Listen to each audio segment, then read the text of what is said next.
বিষয়ভিত্তিক স্পষ্ট দিক নির্দেশনা দিতে আমরা আমাদের নির্বাচনী ইশতেহারকে ৮টি প্রধান ভাগে বিভক্ত করেছি।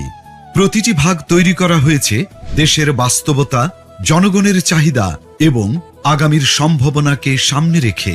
এই ৮টি ভাগ হল: ১. জুলাই বিপ্লবের আকাঙ্ক্ষায় একটি বৈষম্যহীন, শক্তিশালী ও মানবিক বাংলাদেশ। ২. আত্মনির্ভরতার পথে নিজ পায়ে দাঁড়ানোর প্রত্যয়। ৩. টেকসই অর্থনৈতিক উন্নয়ন ও ব্যাপকভাবে কর্মসংস্থান সৃষ্টি। ৪.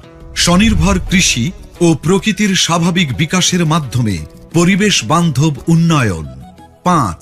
মানব সম্পদ উন্নয়ন ও জনগণের মৌলিক জীবন মানের উন্নয়ন। ৬. সমন্বিত অবকাঠামোগত উন্নয়ন। ৭. যুবকদের নেতৃত্বে প্রযুক্তি বিপ্লব ও সমৃদ্ধ বাংলাদেশ। ৮. সবার জন্য অন্তর্ভুক্তিমূলক রাষ্ট্র। এই ৮টি ভাগের মধ্য থেকেই নির্বাচিত করা হয়েছে ইশতেহারের কিছু মূল ও অগ্রাধিকারমূলক বিষয়, যা আমরা বিস্তারিতভাবে আপনাদের সামনে তুলে ধরব।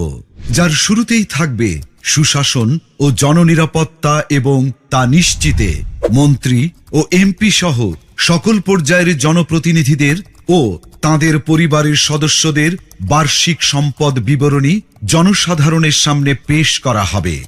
সরকারি অফিসে সিসি ক্যামেরা স্থাপন এবং সব গুরুত্বপূর্ণ সরকারি নথি ও সেবাকে শতভাগ অনলাইনে রূপান্তর করা হবে।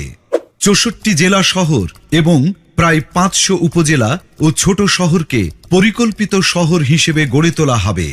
তরুণদের দেশ পরিচালনায় অগ্রাধিকার দেওয়া হবে। নারীদের মধ্য থেকে মন্ত্রিসভায় উল্লেখ সংখ্যক প্রতিনিধি অন্তর্ভুক্ত করা হবে। ডিজিটাল পাহারাদার অ্যাপের মাধ্যমে যে কোনো অপরাধের, যেমন চাঁদাবাজি, ঘুষ, নারী নির্যাতন বিরুদ্ধে তাৎক্ষণিক ডিজিটাল রিপোর্ট করা যাবে, যেখানে রিপোর্টকারীর পরিচয় গোপন রাখা হবে। সরকারের আয় ব্যয়ের সব হিসাব জনগণের সামনে উন্মুক্ত করতে আমাদের ইশতেহারে আমরা প্রস্তাব করছি আমার টাকা আমার হিসাব নামের একটি অসাধারণ ডিজিটাল প্ল্যাটফর্ম। আসুন দেখে আসি অ্যাপটি কিভাবে কাজ করবে। আপনি কি কখনো ভেবেছেন সরকার কিভাবে আয় করে? প্রতি বছর বাজেট কিভাবে তৈরি হয়, আর সেই বাজেট অনুযায়ী টাকা কোথায় কোথায় খরচ হয়? সরকারের আয় আসে আপনার দেয়া কর, বিদেশি অনুদান, ঋণ, আমাদের প্রবাসী হিরোদের পাঠানো রেমিটেন্স এবং সেবামূলক আয় থেকে। আর এই টাকা দেশের বিভিন্ন খাত ও প্রকল্পে ব্যয় করা হয়, যার সঠিক হিসাবটা জানা